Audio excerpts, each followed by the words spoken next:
All right, good afternoon, ladies and gentlemen. This is your favorite animal scientist, Mr. Amos Kester Ibiwe. We are here in our own facility in Bayelsa State.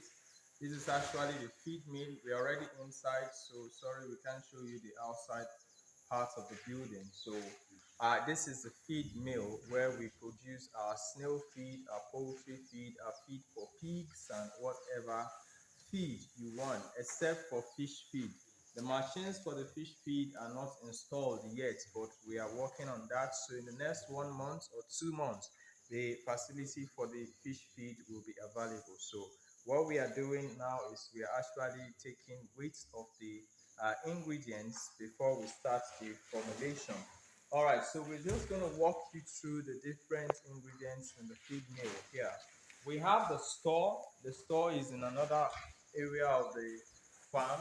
Here is just the production center. So once we do the production here, we take the feed, the formulated or compounded feed from here to the store where we store them and sell them to the market. So in order for easy identification, we have actually written on the wall. You can see this is wheat offal or bran, wheat offal. So that's what we have here. The whole of this is wheat offal. So when you come here, we have a soya bean here. This soya bean meal. So that's what we have here. Then here we have custard. We have custard here.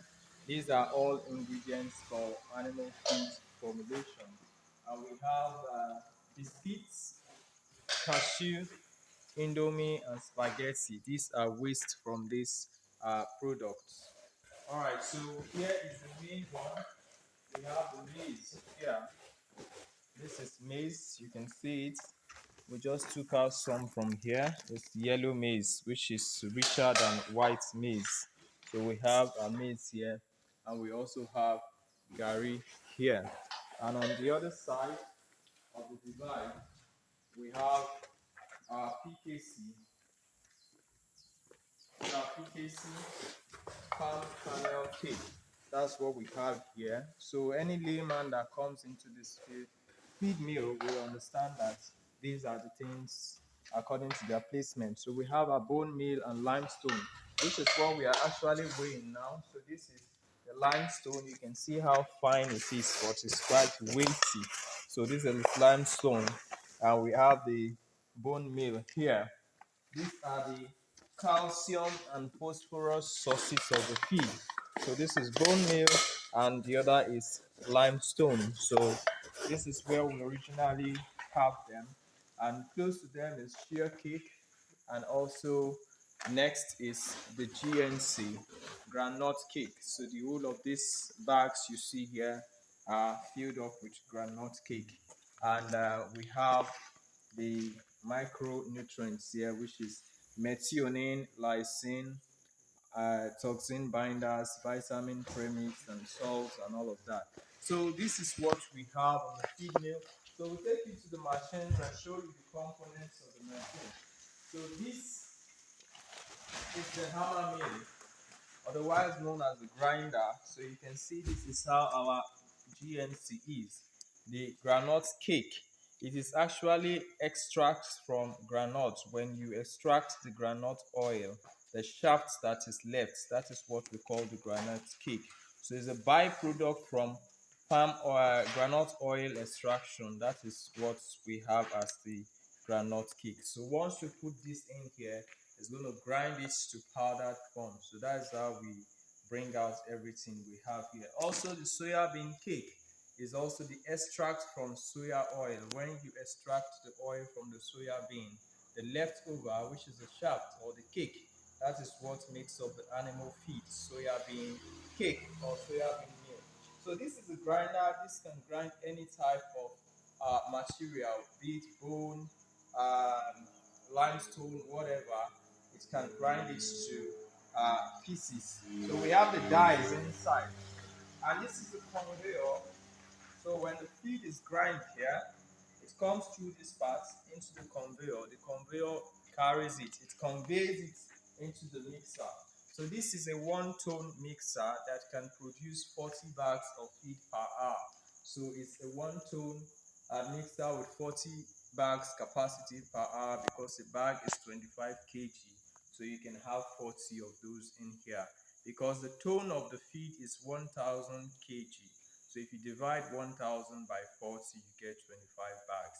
So that's exactly the design for this. We have bigger machines for formulation. Of course, there's a two-tone mixer, there's a 3-4 tone mixers, but with this, it's the 1000 kg mixer, which is for one tone. So ideally, before you start production, you must have done your mathematics at home. You do the calculations for crude protein, for lysine, methionine, for carbohydrates, the protein, the calcium, and the phosphorus content of the feed. Because animal feeds are formulated based on the animal's nutritional requirement. So based on that, you formulate the class of feed you want for the particular animal you're formulating for. So once you have gotten your calculations right, then you have to weigh them on the scale. So this is a 100 kg scale. You can see it. So that is what we have just done, and we've taken a record of all the items we want to formulate. So we are about to formulate 40 bags of snail feed.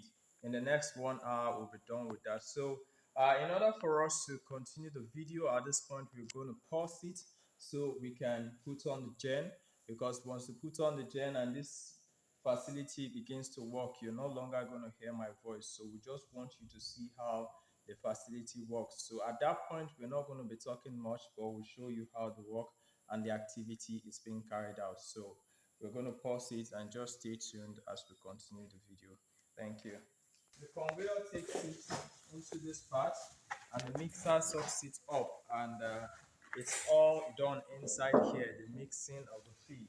And this is the part where we collect it. Once you pull this out, you can see where it comes out from. So once you pull this, that's how the feed comes out. So we're going to eject whatever that is in here so that we don't mix it up with what we want to produce. So please get some empty bags so that we can pull out the feed we have here. So this will be a first-hand experience for you. Evie, bring empty bag from that place.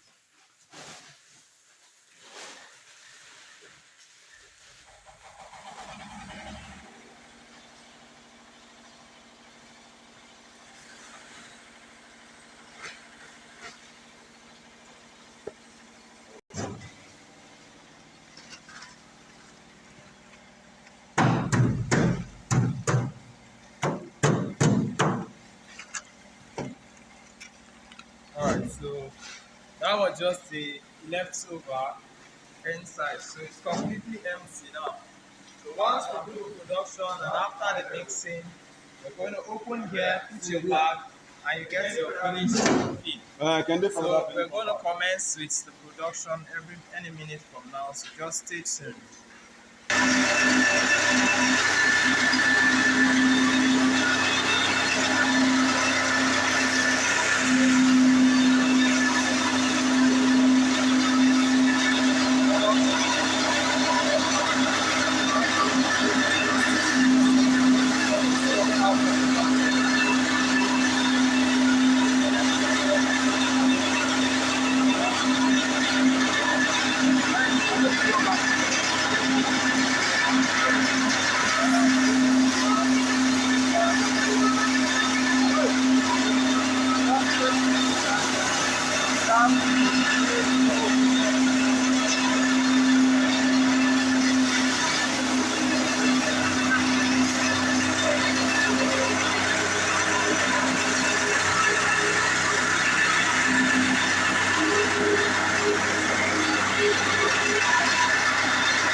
So you have seen the process. It's quite noisy here, so that's why we have to use this for every staff that is working in the feed mill. So as you can see, this is a functional feed mill that can produce you 40 bags per hour. The owner of the feed mill is also here. Uh, you can see how enthusiastic and passionate he is about the job. So while we are operating it, he's also hands-on. So that is how it ought to be. You don't just invest and allow people to take care of everything. When you are free, you need to get involved in the job, and that is what the young man is doing. So it's a very nice one. As you can see, we are almost running up with the production. So we just wanted you to see how the whole process runs. So we cannot keep the video for too long. So that's why at this point we're going to cut it off. But the whole idea is for you to see how the feed mill is structured. It's relatively very high in order to accommodate the mixer, and also how the feeds are placed and the process of the production of the feed. So that is it about the snail feed, poultry feed, whatever feed you want to produce. This is the same process. The only difference is the nutrient content differs between the different species and breeds of livestock. So that is what we're doing. So if you want to have a functional feed mill, you can call us. We can also come and install it for you. Just the way we installed this one for a brother here in Bayelsa State. This feed mill is actually here in Bayelsa State, in a community called Oboloma in Barai local government area, in Barai clan in Sagbama, Yenagua local government area in Bayelsa State. So there's a lot going through my head right now, so I have to go back there. And if you want to reach us, the number to call is +2348068525032. And don't forget to like, and don't forget to click on the bell icon and subscribe. So whenever we upload more videos, you can have access to the videos. And if you want to set up your own feed mill, especially if you have a big poultry farm, you need a feed mill. So we're going to make more videos from this series of feed mill production, but this is going to be the first. So we just want to say thank you and God bless you and bye-bye.